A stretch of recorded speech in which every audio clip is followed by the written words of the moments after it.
Dark, oily water laps the shore of devastated Earth as Galactica's landing party surveys a bleak landscape.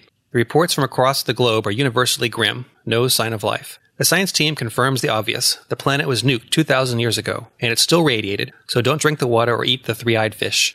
Dee collects some toy jacks, the only grave marker for a child that didn't know what was coming. Arriving back on Galactica, Rosalind is met by expectant faces, but she has no words for them and flees the hangar deck.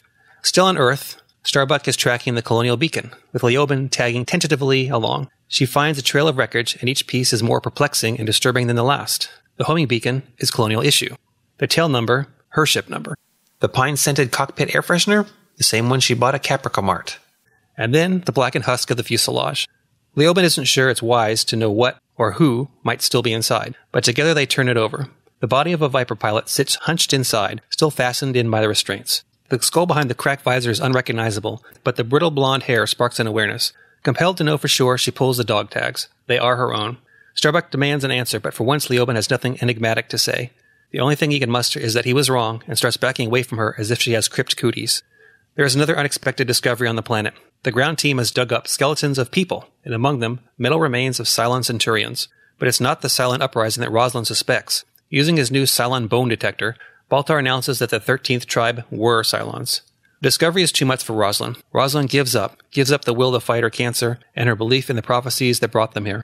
Burning the pages of the Book of Pythia, her faith goes up in smoke. So too does Starbuck, setting a funeral pyre for her other dead self. Tyrell is hearing bells. He's drawn to a cracked wall where his shadow fills in a smudged silhouette. His fingertips touch the stone surface, and he suddenly flips to another time. Earth, vibrant and alive, and he is there, among many others in the busy market, until a flash, and then a blast wave, which jolts Tyrell back to the same crumbled wall. Anders has his own moment of reverie, picking up the charred neck of a guitar, and knowing that it was him who played a certain song, one about the hour getting late. In Rosalind's absence, the responsibility to inform the quorum has fallen to Lee. He's not sure of himself, but Dee gives him the go-get-em speech that first kicked his fat ass into action back on the Pegasus. Lee is bolstered by the confidence she projects, and asks her to join him for a drink.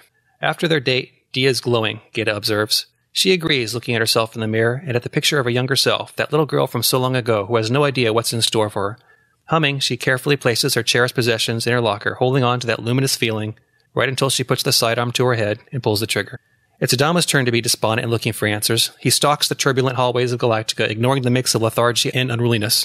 He barges into Ty's quarters, tells him it's time for a sit-down, and proceeds to goad him into putting a gun to Adama's forehead. But Ty sees through the gambit and backs down.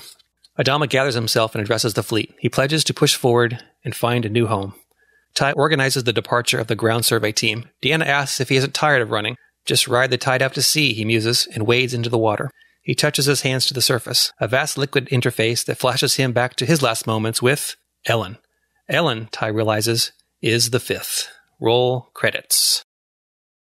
Wah, wah, wah.